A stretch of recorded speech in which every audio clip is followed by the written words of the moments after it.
mga lalab. Ayan, dito naman tayo ngayon sa sa harapan ng Sofitel, sa Sofitel Park, Swiss. Ayan. Ayan tayo sa Sofitel. Ang sarap ng ng hangin. Ayan, dito tayo ngayon sa sarap ng hangin, oh. Nare-refresh ka. Ayan, Sofitel Swiss Rabat. Dito tayo sa harap ng Sofitel. Ayan.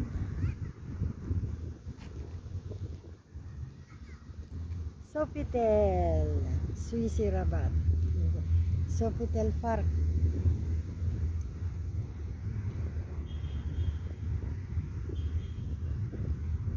God bless mga lalab.